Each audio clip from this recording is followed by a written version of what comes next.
Late starters, listen up. This might be your unfair advantage. What if that sinking feeling, that ache in your chest when you see others getting ahead while you're stuck, struggling, or delayed, was not a sign of failure, but the foundation of your future greatness? You see, we live in a culture obsessed with the idea of being early to learn, early to succeed, early to peak. We idolize child prodigies and teenage billionaires. We share stories of the youngest to ever do it, and so the rest of us, those not early, carry a quiet shame, a sense that if we haven't made it yet, we never will. But that belief, deeply embedded, endlessly repeated, is a lie. And more than a lie, it's a dangerous one. Because the truth is this: in a world where everyone rushes to get ahead, the ones who truly excel are often those who slow down, fall behind, and learn to climb deliberately. Let me tell you a story. There are two names in the world of sports that are spoken with equal reverence: Tiger Woods and Roger Federer. Both champions, both legends, both among the greatest to ever play their games, but their paths could not be more different.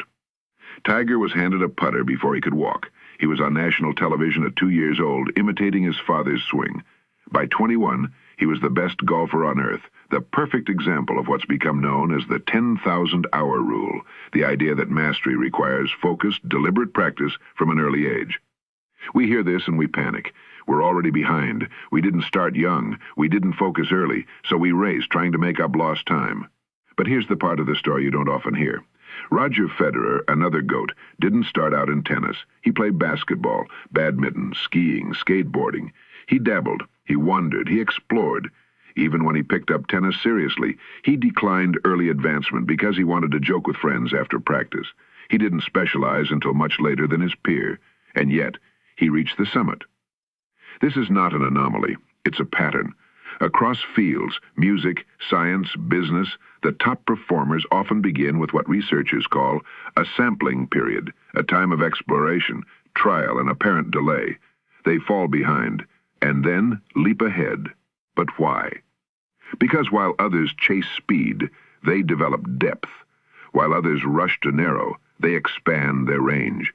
They build the most precious trait in an unpredictable world: adaptability. Understand that we are all self-made, but only the successful will admit it. What I mean by this is our lives are shaped not by our starting point, but by our direction, our attitude, and our response to difficulty. Falling behind doesn't mean you failed. It means you're gathering the raw material for a richer future. You're learning, absorbing, building something more durable than surface-level success. We're so quick to measure progress by how fast we rise, but maybe the better measure is how deep we build before we rise. And make no mistake, depth takes time. The road to greatness is rarely a straight shot. It winds, it loops, it descends before it climbs. But in those hidden valleys, something profound happens. You meet yourself. You face the hard questions. You build not just skill, but soul. This is why falling behind can get you ahead, not in spite of the delay, but because of it. It's the pressure that forges patience, the wandering that strengthens wisdom, the loss that teaches you to lead with humility. And it's here, right here in this tension between urgency and wisdom, that a new philosophy emerges, one I call the infinite staircase. Whether you know it or not, you're standing at the foot of a grand staircase that seems to stretch forever upward, vanishing into the clouds. Each step represents a challenge, a hurdle, a goal, and you're told, climb. So you do. You strain. You struggle. You step upward with every ounce of effort you can muster. But as you climb one step, another appears, then another, and another still. No finish line, just more steps. This is the infinite staircase. And if you've ever felt like you're falling behind, working harder, learning faster, sacrificing more, only to find the summit never comes, you're not crazy. You're just playing a game no one told you how to win. I once sat with a young doctor. His name was James. Brilliant, hard-working, burning out. He had sacrificed everything, sleep, hobbies, relationships, all in pursuit of keeping up. 70 hours a week in surgery, 15 more studying, and still the nagging feeling, I'm falling behind. I ask him, James, are you climbing or are you sinking while trying to swim? Because there's a trap that ambitious people fall into. They rely on what I call the effort-first approach. When they see a challenge, be it an exam, a promotion, or just surviving another week, they pour in fuel, more hours, more caffeine, more grind, and it works. Until it doesn't.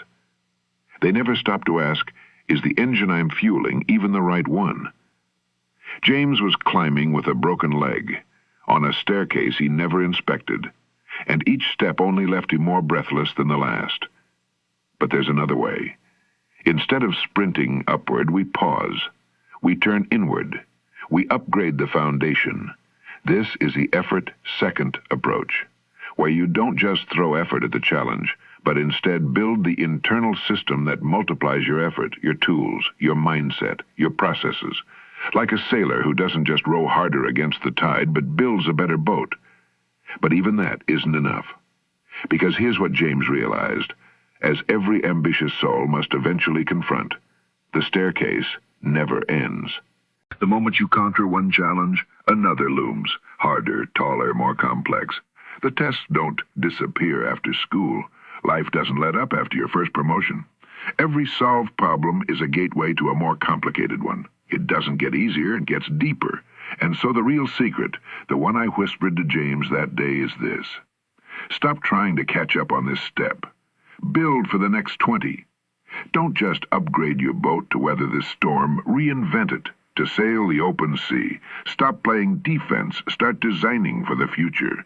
This is the future-proof approach.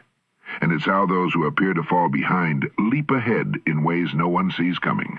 It's how Frances Hesselbein went from a stay-at-home mother to CEO of the Girl Scouts in her 50s, transforming the organization and inspiring leaders across the globe.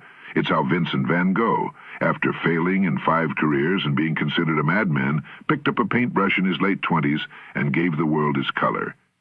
It's how Gunpei Yokoi, a maintenance worker who didn't specialize, took low-grade tech and built the Game Boy, outperforming every cutting-edge competitor. These weren't people who sprinted to success. They were architects. They built something deeper, broader, and more resilient than those who rushed to the top of the first hill, only to burn out halfway up the mountain. Now you might be wondering, how do you do this?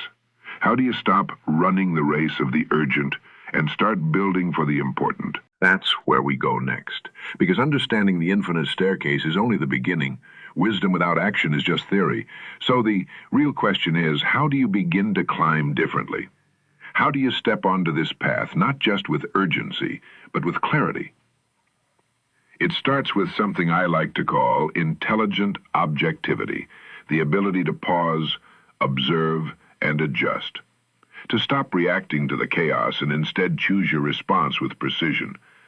You begin by looking not at the task in front of you, but at the person facing it, you. Because everything you achieve flows from who you are becoming. And if the version of you standing here today is not equipped to handle what lies ahead, then no amount of pushing will get you through. You don't just need more effort, you need elevation. You need to become the kind of person who no longer needs to catch up because you've outgrown the race. So let's start there. Let's talk identity. When James and I sat together, overwhelmed by the avalanche of demands on his time, I asked him, what if instead of trying to catch up, you decided to become the kind of man who's never behind? It stopped him. You see, most of us live reactively. We wait for the pressure, then respond. We chase after deadlines, stretch for rewards, and constantly feel behind because our entire system is built on reaction. But the most powerful people you'll ever meet, the ones who seem calm under fire, sharp in the storm, clear when others panic, those people aren't reacting to the world. They're reshaping themselves for it. They build systems, habits, thought patterns. They refine the tools of thinking, learning, decision-making. They are not faster, they are better equipped, because they don't ask, how can I do more? They ask, who must I become so that this becomes easy? That is the essence of the future-proof approach. It's not just about learning faster, it's about learning differently. It's about building a foundation so strong that you don't just pass this challenge, you're ready for the next 10. And if you're wondering what that looks like in practice, what it really means to shift from chasing tasks to building capacity, then you're ready for the next step, because there is a method to this, a map. And it begins with understanding your next few challenges, not just the one right in front of you. You see, most people climb one step at a time. They see the challenge directly ahead, an exam, a job interview, a performance review, and focus all their energy there. And when they conquer it, they exhale, only to be stunned when the next challenge arrives, harder, higher, more complex. It's like building a boat to cross one river, only to find an ocean waiting on the other side. But those who rise, truly rise, do something different. They look up. They ask not, what do I need to survive today?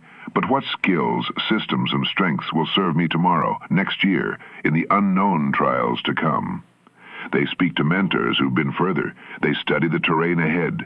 They reverse engineer, not just success, but durability. Because when you know what's coming, you begin to build with foresight. You start to understand that the process of becoming isn't about cramming for a single test. It's about preparing for an entire life of mastery.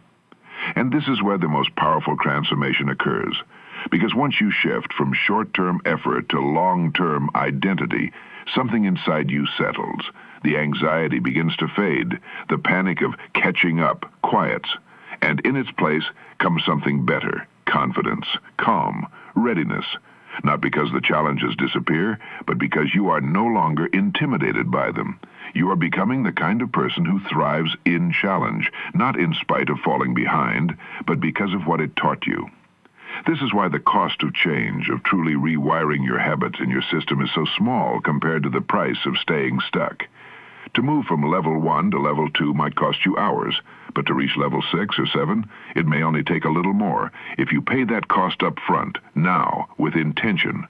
And if you don't, if you just survive this challenge, only to face the next unprepared again, then the price repeats. The exhaustion, the confusion, the burnout, again and again. But you don't have to live that way. Not anymore. Because right now you have a choice. You can stop chasing the illusion of being on time and start building something deeper. You can stop asking, am I behind, and start asking, am I becoming who I need to be? That shift, simple as it sounds, is the difference between those who burn out on the staircase and those who one day rise above it. Because here's the truth, spoken plainly and with no rush. Falling behind is not your enemy. It is your invitation. It is the crack in the armor of the world's obsession with speed. It is the silence after the noise fades, where real growth begins. The world will always measure success by how quickly you arrive, but your life, your real life, will be defined by how deeply you've grown by the time you get there. Do not envy those who sprint ahead without reflection. For many, the fastest rise leads to the hardest fall.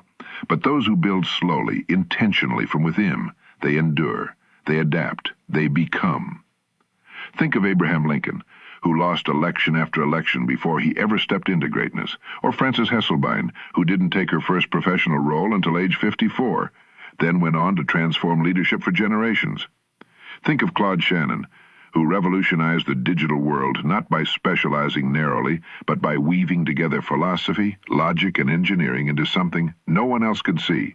And think of yourself, not as someone behind, but as someone becoming the kind of person who no longer chases opportunity, but attracts it, becoming the kind of thinker who no longer asks, what's the minimum I can do, but what kind of system would make this easy, forever, becoming someone the world cannot ignore, not because you shouted the loudest, but because your depth carried farther than their speed ever could. So today, I invite you to stop sprinting, to step off the frantic track, to look inward and upward. Ask yourself, what is the next challenge life will bring me? What kind of person will I need to be to meet it? And start becoming that person now. Because when you do, something powerful happens.